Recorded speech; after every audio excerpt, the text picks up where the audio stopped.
My name is Manny Karudis and I'm the host of The Missing. 16-year-old Gordana Kotevski went missing in Newcastle in November 1994, kidnapped by two men off the street as she walked home. Despite a $1 million reward on offer, Gordana's case has remained unsolved for nearly 30 years. Our investigation into Gordana's disappearance in the last series has uncovered another woman with an eerily similar story. We speak to her on the podcast and discover some chilling parallels between both women.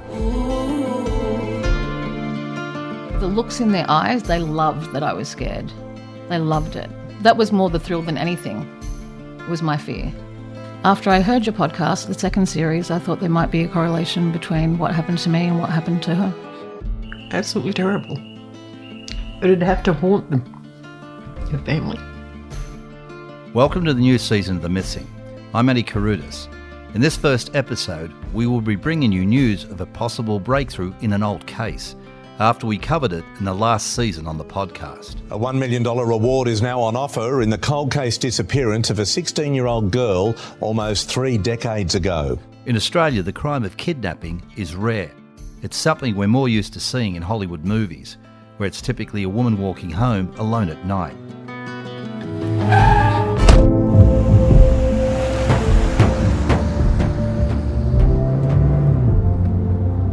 It's a horrific and violent act, even when it's make-believe.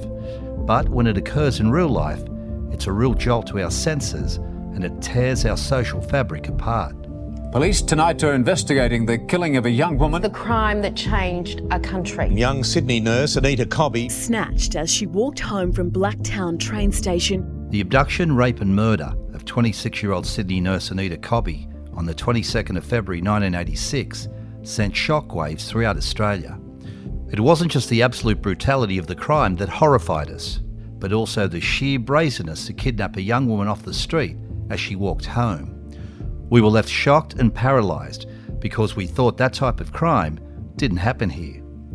We had barely recovered from Anita's death when it happened again.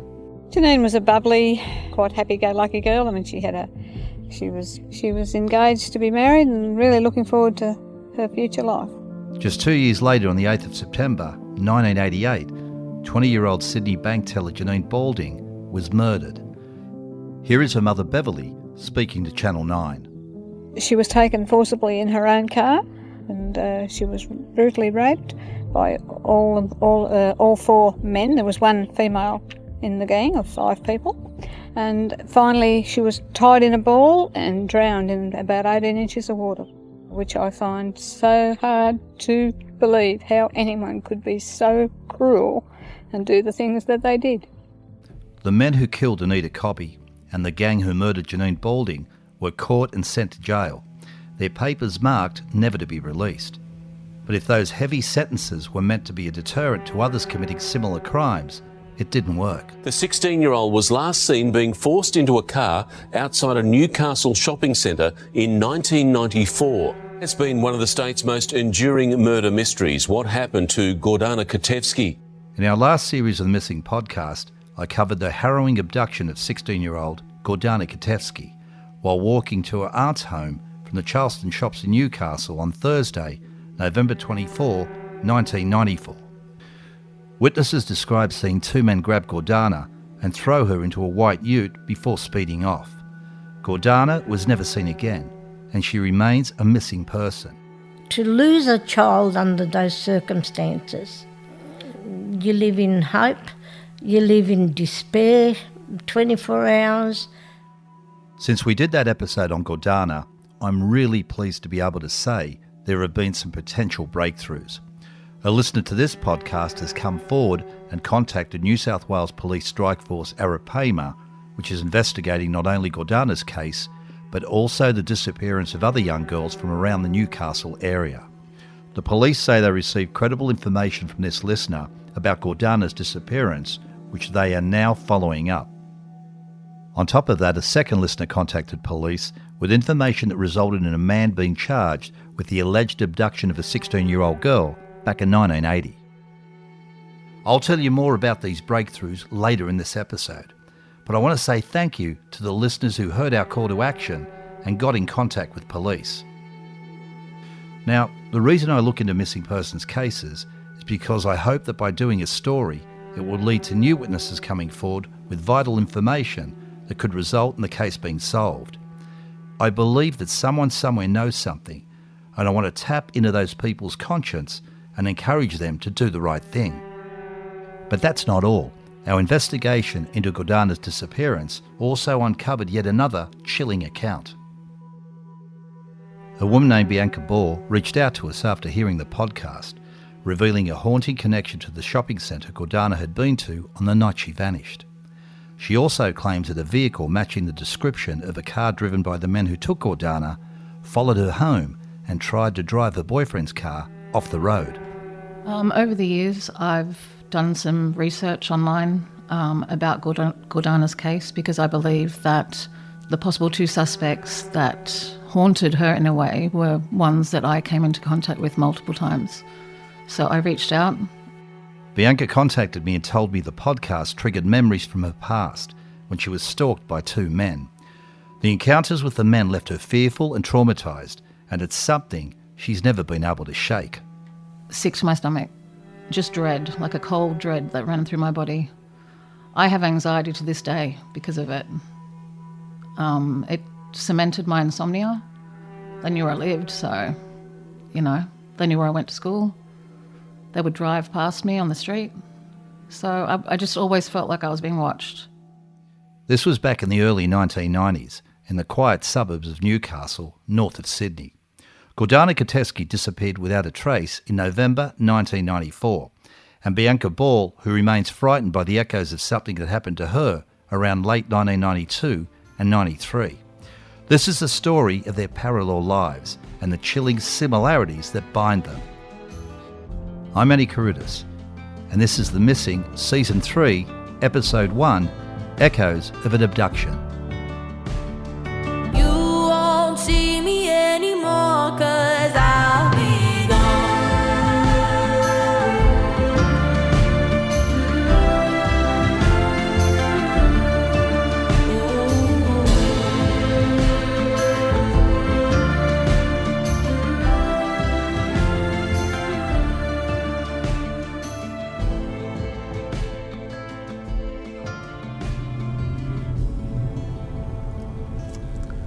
Now, Bianca was around the same age as Gordana, and she worked at the Charlestown shopping centre in a takeaway food store. On the night Gordana was abducted, she had been to the Charlestown shopping centre where she had bought some new clothes and she was walking home when she was bundled into a car.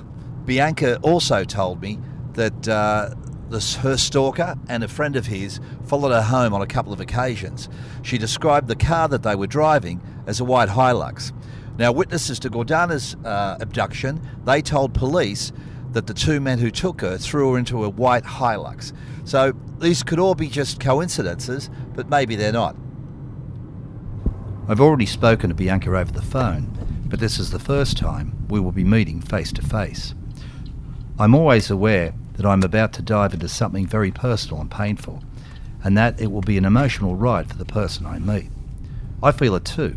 It's hard to remain untouched by these stories, but I keep doing it because there are over 2,600 long-term missing people in this country. That's someone who's been missing for more than 3 months. Those months often turn into years, and the heartbreak for the families left behind lingers forever.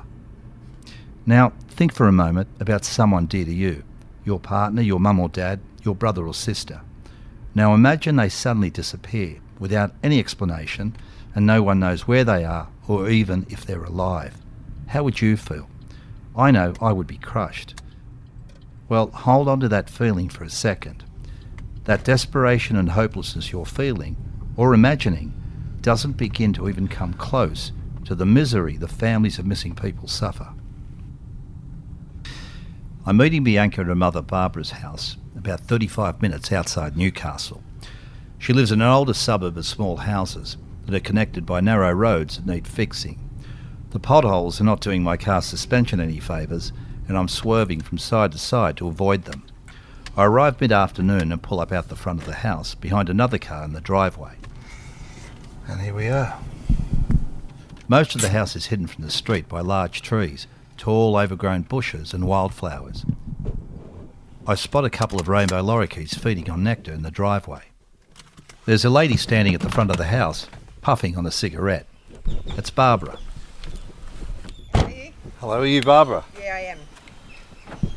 How you going? Yeah, very well. Nice to meet you. Thanks for helping us out today. No, that's fine. Sorry it took so long. No, that's fine. You've just been running all over the world. I got an early mark out of work. Oh, did you? Oh, good. I follow Barbara up a set of wooden stairs into a small, neat home where Bianca is sitting at a table. Hello. Bianca, how are you? Good, Nanny, how are you? lovely to meet you. Thanks for Yes, all you your too. help today. No problem. I'll just go grab some stuff and we'll get started, eh? Sounds great. Bianca is 45 years old. Gordana would have been 46 years old if she was alive today. So they are around the same age. And like Gordana, Bianca has a thick mop of curly hair. I take a seat opposite her and Barbara sits next to her daughter. They fidget until they get comfortable in their chairs, and I watch as Barbara takes Bianca's hand in hers and squeezes it tight. It's obvious they have a strong bond, and Barbara is here today to support Bianca. So Bianca, thanks so much for making contact in the first place and for agreeing to talk to me. Can you just explain how you came to contact me, how you heard about me and why you contacted me?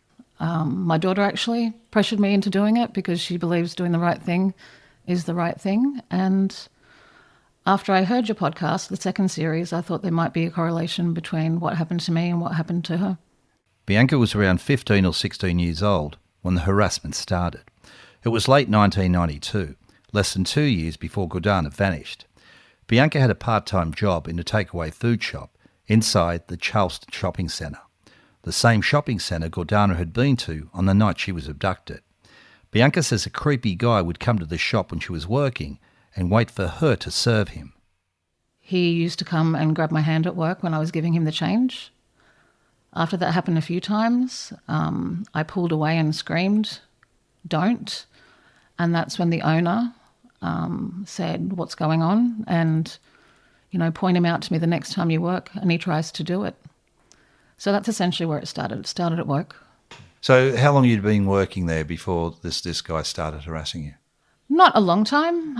It started mostly on Thursday nights, and it was a tall guy with a dishevelled appearance, blonde hair.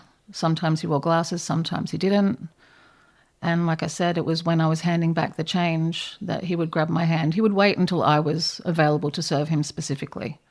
Bianca says it got so bad and she became so frightened that her boss Theo Nicolaou intervened one night and told the creep to leave her alone.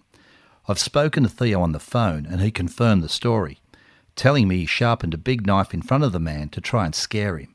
But it didn't work. Bianca says the situation intensified and she was followed home on 2 occasions by the man and his mate in a white ute. When I was walking in broad daylight along Warren Road in Whitebridge, and he and another fellow pulled up beside me and just stopped and drove really slowly just so they could see that I was looking at them. And I was up near the cemetery and I legged it as fast as I could. I was pretty athletic back then and I ran into my house. The looks in their eyes, they loved that I was scared. They loved it. That was more the thrill than anything. It was my fear. Can you describe the car they were in? White HiLux. You sure of that? Yep. A ute? Absolutely. A white HiLux ute? Yep. Yep. And the guy that was holding your hand coming to the store and that, was he driving or the passenger? That depends on what instance you're talking about, because there was another instance where they came from a different direction and drove up the street and actually chased after the car and swore at them. I saw both of them drive that car.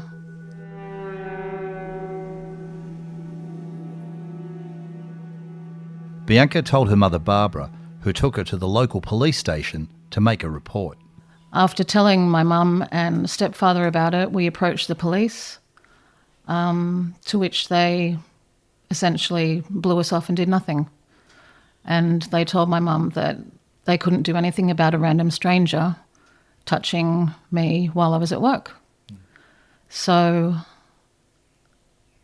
after a series of events that happened when I was working, some weird things started to happen in my day-to-day as well. She was very stressed. Very, very anxious. Barbara says that at first she didn't really comprehend the seriousness of the situation. Did you realise then that this was something, more than, some guy maybe having a crush on her? Not at all. Yeah. You didn't think so at the time? No. At what point did you think, this is something serious, the point that you then went to the police station? When she told me. Straight away? Yeah. So she had kept it from you for a while? Yeah. I've actually asked her and she's like, I don't know, I just thought I'd get into trouble. I said, but you haven't done anything. Why would you get into trouble? And I'm very big on stranger danger with my kids. Yeah. Straight up. Following the visit to the police station, dead animals were left on the front lawn of the family home. One was a guinea pig that had been decapitated.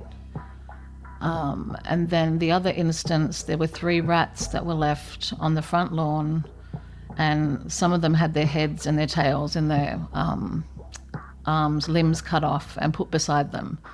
So I remember thinking, is this my cat? Has my cat done this? Because he was a hunter. But there's no way he'd be able to arrange them in that formation. What precautions did you take around trying to protect Bianca? Well, she used to walk to her best friend Chantel's place. She lived at Whitebridge as well, and it would probably have been anywhere between an 8-10 minute walk. Mm-hmm. Not sure. Okay, take Kit with you. We had 2 cattle dog cross-border collies. Kit, very protective.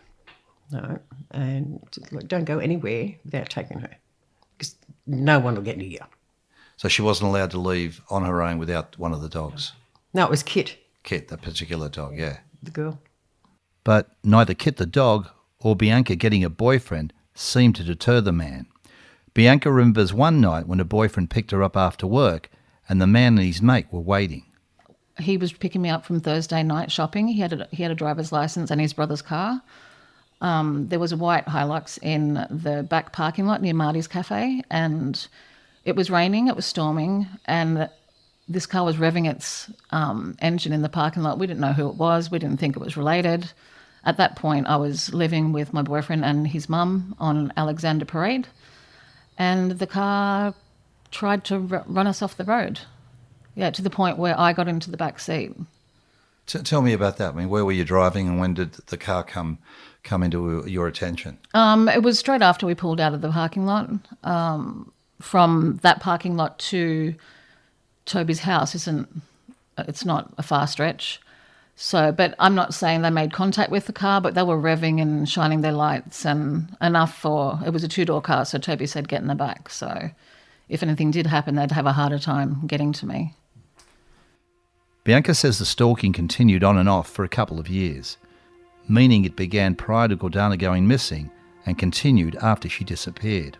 I asked Bianca if she considered at the time that the men involved in Gordana's abduction may have been the same men who stalked her. No, I didn't. I think I was stunned more than anything that could happen. And when they actually released a sketch of the suspect, it was just one suspect.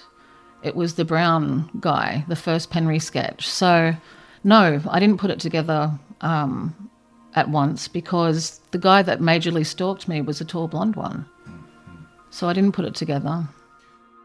Bianca then reveals a personal connection to one of the boys who was a witness to Gordana's abduction. On the night that Gordana was abducted, a group of skateboarders were on Powell Street in Charlestown, where the teenager was walking to her aunt's house. They heard her screams and saw a white ute speed away, meaning the horrible crime unfolded almost in front of them. One of the witnesses was in my art class. So I was in year 11. On Friday we had a double period of art and he came in to the classroom looking green. And he said, "You're not going to believe what happened to me last night." And I was immediately like, "What's going on?" And everyone was stopping and looking at him. And he mentioned that he'd witnessed her being taken. And he and 3 other students from Whitebridge. And I said, "Well, why haven't you gone to the police?" He said, "Because we were stoned and we were scared." So he had actually gone home. And I said, "You need to go and talk to the principal." And by the time he did, the police had already been in contact because the other 3 boys had actually gone to the police. It's another remarkable coincidence, like the connection to Charlestown Shopping Centre. Remember, Bianca worked at a takeaway food store inside the centre. Gordana had been to the mall the night she went missing to buy a new top for a concert. She was walking back to her aunt's house when those skateboarders heard screaming and saw a white ute drive away. Unfortunately, Bianca didn't join the dots at the time. We know that people deal with trauma in different ways, and many times things don't become clear to us until years later. After finishing high school, Bianca continued to work at the shop before leaving Newcastle and moving to Sydney. So I finished high school in 95. I was 17, and then I stayed for another year working at Castle Roast because my boyfriend he'd gotten into university, and I was doing graphic design at Mayfield. And I was over the age of 18 when the last incident happened because I was out drinking and the two suspects actually saddled up on the dance floor. The only reason it stopped was because I moved to Sydney. After Sydney, Bianca moved to America, where she got married and had a baby. She tried to forget what had happened and got on with raising her daughter. And it was that same daughter, many years later, when Bianca returned to Australia, who would encourage her to tell her story. Because she believes doing the right thing is the right thing. And after I heard your podcast, the second series, I thought there might be a correlation between what happened to me and what happened to her. So when you listened to the podcast and when it ended, I mean, how are you feeling? Hopeful that the person in that podcast could give information, and devastated all at once. It just brings it back. It's been a long time since I've had to live with this, and nightmares, sure, anxiety, sure, can't sleep, sure, but it changes you in a way that you can't go back. Like something's taken from you, and it doesn't matter what anyone says or does. It's not going to make it right. It sounds, Bianca, like you've carried a lot of guilt all these years. Yeah, absolutely. Yeah, I have. Yeah, because I think I'd probably be able to deal with what we suspect happened to her a lot better than she would have. So yeah, I do carry guilt, definitely. I believe that the possible two suspects that haunted her in a way were ones that I came into contact with multiple times. So I reached out. Can you describe this man, the one that would go to the store, how old he was and exactly what he looked like? Yeah, he was a few years older than me, tall, skinny, gangly. In the sketch that the police provided, it doesn't actually look like him at all. I mean, the blue eyes and the blonde hair, but he wasn't chiseled like that. He was just scraggly, unkempt, sometimes wore glasses. And he was with another guy as well who was shorter than the guy, probably like 5, I would be guessing, because I was really small then. Maybe 5'8", 5'9", dark hair, dark eyes, very dark eyes. The sketch that they produced of him looks spot on. And how about the ethnicity? Could you tell what their ethnicity was? Well, the blonde guy, he appeared Australian, like there was no accent. The other guy I didn't speak to ever. It was almost like he was just to the side. But brown skin, dark features. It's possible Bianca's story might help explain what happened to Gordana, or it might be another of those leads detectives have followed over the decades since, which ends in nothing. Right now, we can't say for sure. That's one of the challenges of doing this kind of work. I've shared Bianca's details with police who have told me they will contact her. Her mum Barbara is forever grateful that Bianca wasn't taken. But the weight of what happened to Gordana still hangs heavy on both of them. It's been 30 years, but Barbara says she still cannot escape the memories. In particular, the image of a mannequin police set up at Charlestown Shopping Centre following Gordana's disappearance. It was dressed in the same clothes Gordana was wearing on the night she went missing. Here is Barbara again. I used to go and talk to the mannequin. Go and touch her every day. So I hope they find you.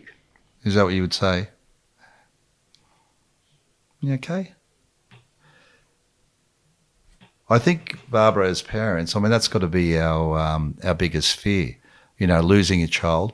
But to lose a child under those circumstances, just stolen from the street, and to never know what happened. I mean, there's no nightmare greater, is there? No, not at all. I couldn't think of one.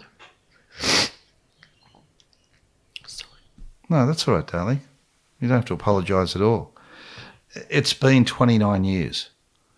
And, you know, I know her mum, Peggy, and her sister Carolina and the rest of the family, they're all still hopeful that they'll get answers. And the one thing they want most is to return Gordana home. Does it shock you that, you know, after all these years, that Gordana and what happened to her is still a mystery? Yeah, it's terrible. Absolutely terrible. But it'd have to haunt them, your family. Kids be running around the schoolyard, parents running to the jobs, but I won't see them running anymore, 'cause I'll be gone. Ooh, far, far away. From now on I'm MIA. You won't see me anymore, 'cause I'll be gone.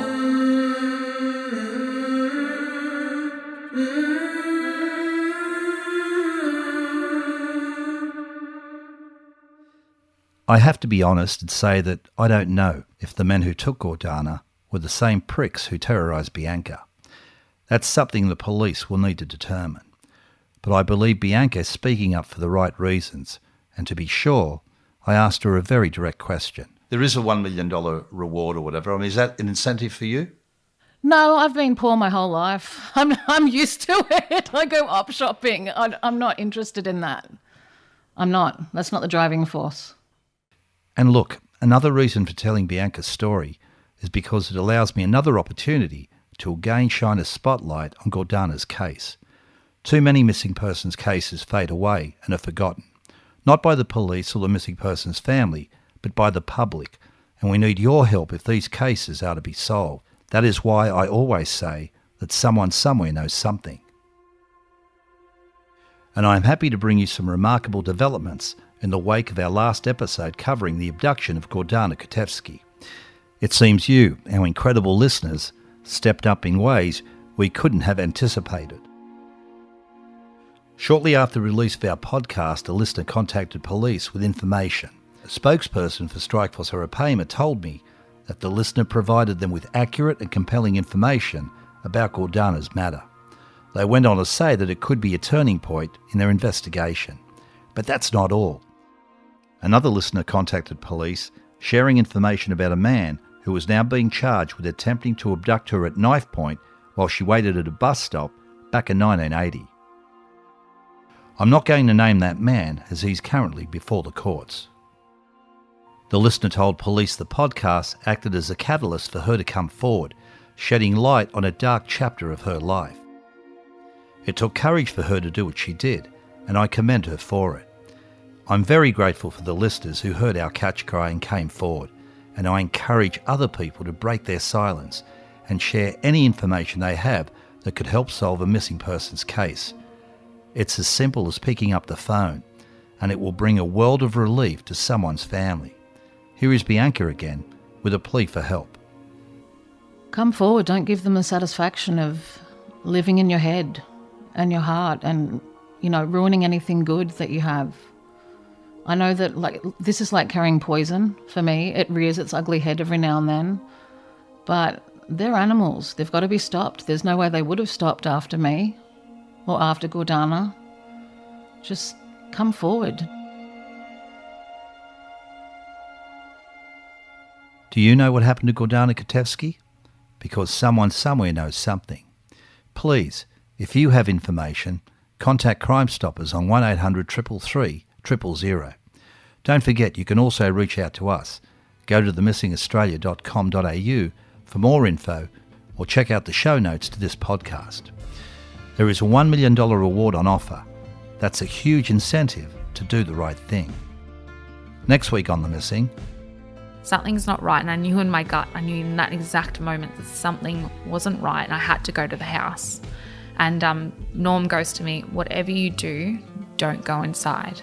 Mark and myself both said to each other, how does he know that she's never coming home? I want her to be home with me, or I want, unfortunately, her remains to come home to us. And I hope not. I hope I never have to do that. I hope she can just come home.